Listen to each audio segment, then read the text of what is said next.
bagian-bagian penting tubuh dan hubungannya dengan Kundalini. Proses Kundalini adalah sebuah proses istimewa terhadap seluruh bagian dan lapisan tubuh.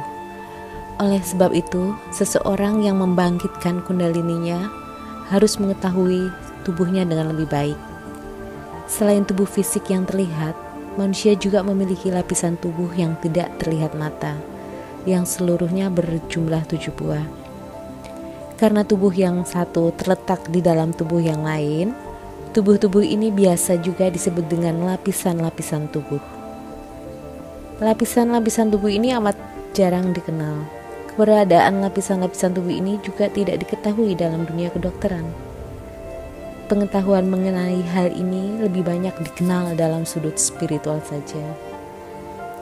Keberadaan lapisan-lapisan ini bukan pula rekaan semata. Lapisan-lapisan halus tubuh ini dapat dilihat oleh para pewaskita maupun dirasakan oleh orang-orang yang cukup peka. Dengan majunya ilmu pengetahuan dan teknologi, membuat banyak orang yang mempelajari dan memperdalam bidang metafisika dan dapat dibuktikan secara ilmiah, misalnya dengan fotografi Kirlian atau yang sering kita kenal dengan foto aura. Dengan foto Kirlian, energi-energi halus dapat difoto dengan jelas. Warna dan bentuk dari energi dapat terlihat pada hasil foto seperti benda fisik. Tubuh yang berlapis-lapis. 7 lapisan tubuh manusia adalah 1. Tubuh fisik, 2. Tubuh emosi, 3. Tubuh mental, 4. Tubuh intuisi, 5. Tubuh atma, 6. Tubuh monad, 7. Tubuh ilahi. Kita mulai dari tubuh fisik. Tubuh fisik adalah tubuh yang paling padat dalam bentuk fisik sehingga dapat dilihat oleh mata biasa. Tubuh-tubuh lainnya adalah tubuh energi yang tidak kasat mata biasa dan masing-masingnya mempunyai getaran yang lebih tinggi daripada tubuh lainnya, sesuai dengan urutan di atas. Misalnya, tubuh ilahi lebih tinggi getarannya dengan tubuh monad, dan tubuh monad lebih tinggi getarannya daripada tubuh atma. Tubuh yang lebih tinggi ukurannya lebih besar daripada tubuh yang getarannya lebih kecil, sehingga tubuh fisik yang memiliki getaran paling rendah merupakan tubuh yang paling kecil. Tubuh fisik sendiri mempunyai kembaran tubuh dalam bentuk energi murni yang biasa disebut sebagai kembaran eterik.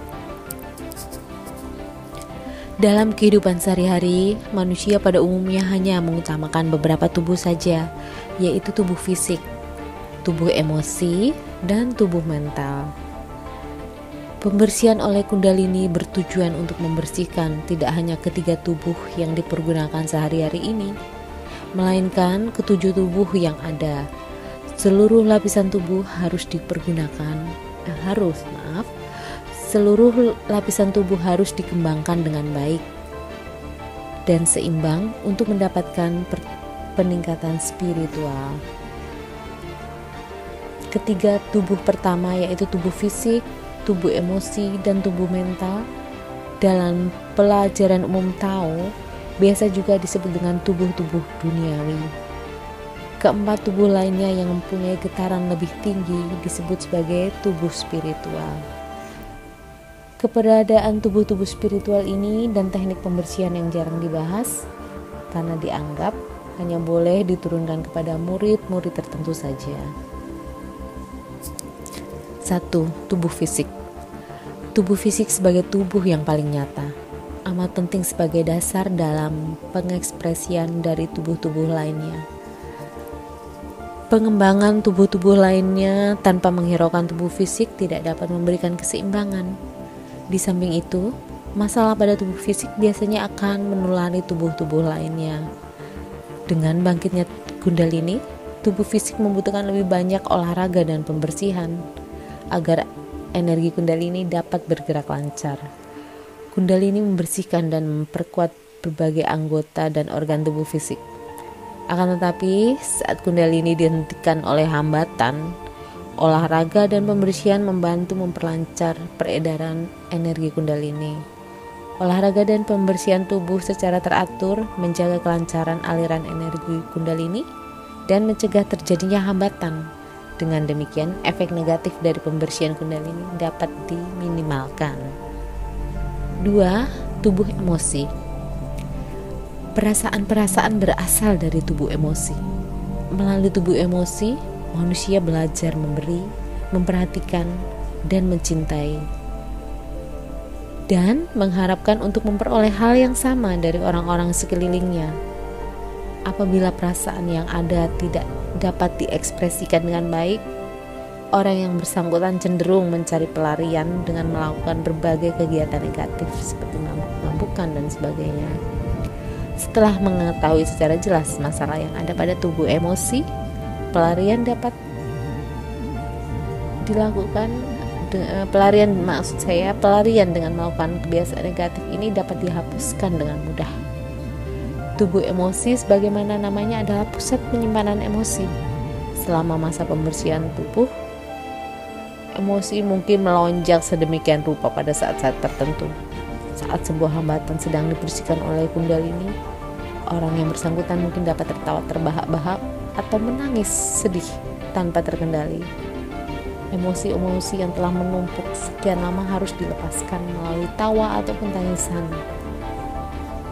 Ketidakmengertian tentang hal ini akan menyebabkan usaha-usaha untuk menghentikan pelepasan emosi yang meledak-ledak tersebut terhambat, sehingga emosi yang menumpuk tidak dapat dilepaskan dengan tuntas. Upaya untuk menghentikan pelepasan emosi dengan menggunakan teknik yang tidak benar mungkin berakibat lebih buruk, yaitu emosi di luar kontrol yang berlarut-larut. Hal ini mengakibatkan orang yang bersangkutan dianggap mempunyai masalah kejiwaan.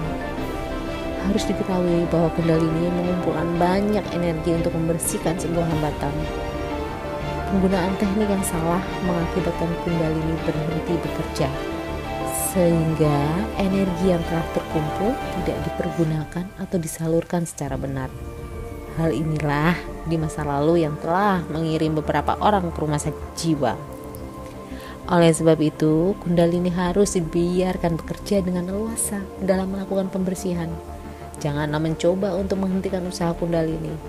Saat Kundalini melakukan pembersihan, yang dapat dilakukan hanyalah membantu Kundalini dalam membersihkan. 3. Tubuh mental. Frekuensi getaran tubuh mental adalah sama dengan frekuensi getaran kosmos. Pada tubuh inilah manusia mulai berpikir, belajar, mencipta. Apabila saat mempelajari sesuatu, kesimpulan diambil secara sempit, maka orang yang bersangkutan cenderung naif dan sulit menerima hal-hal baru.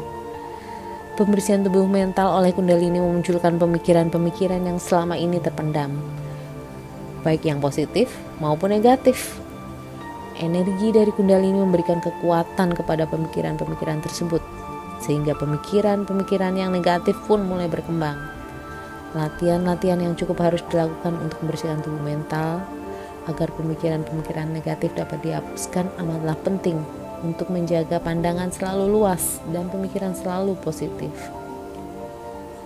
4. Tubuh intuisi. Tubuh intuisi juga disebut sebagai tubuh Buddha.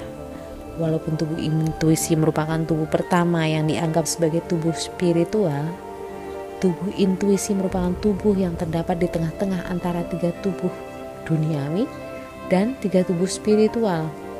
Tubuh ini merupakan penyeimbang hubungan antara alam duniawi dan alam spiritual.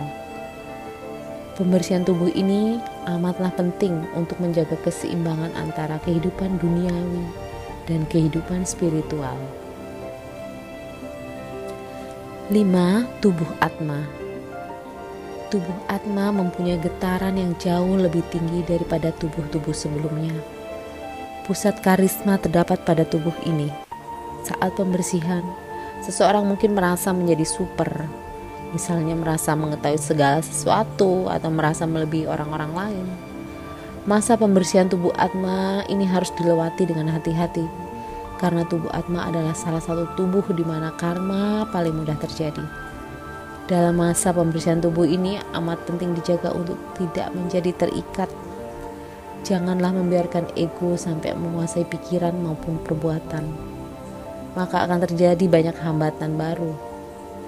Masa pembersihan kundalini adalah masa di mana seseorang mempunyai lebih banyak energi. Lebih banyak energi mungkin mendorong orang tersebut ke arah yang lebih positif ataupun ke arah yang lebih negatif. 6. Tubuh monad. Tubuh monad adalah salah satu bagian yang paling sulit untuk dibersihkan. Karena kesadaran pribadi rendah atau soul ada pada lapisan tubuh monad ini. Kurangnya energi pada tubuh monad mengakibatkan seseorang merasa tidak patut hidup atau merasa bersalah terhadap setiap masalah yang menimpa orang lain. Pembersihan pada tubuh ini dapat mengungkit semua karma dari kehidupan lalu yang tersimpan pada lapisan tubuh monad. Dengan bersihnya lapisan tubuh monad, seseorang akan mengetahui tujuan hidupnya. Keakuannya akan bersatu dengan kesadaran ilahi, dengan pengertian penuh atas tujuan dan keberadaannya di dunia ini. 7. Tubuh ilahi. Dengan dibersihkannya tubuh ilahi oleh energi kundalini, seseorang akan merasa satu dengan kosmos dan Tuhan. Tetapi masa pembersihan biasanya berjalan cukup sulit. Selama masa pembersihan, konsep mengenai Tuhan berubah-ubah secara drastis. Untuk beberapa saat, seseorang mungkin merasa amat jauh dengan Tuhan. Orang-orang yang punya iman yang kuat akan melewati masa ini dengan lebih mudah. Oleh karena itu, dibutuhkan keyakinan yang kuat dan pemasrahan diri yang penuh pada kekuatan yang lebih tinggi, yaitu Tuhan Sang Maha Pencipta alam semesta ini.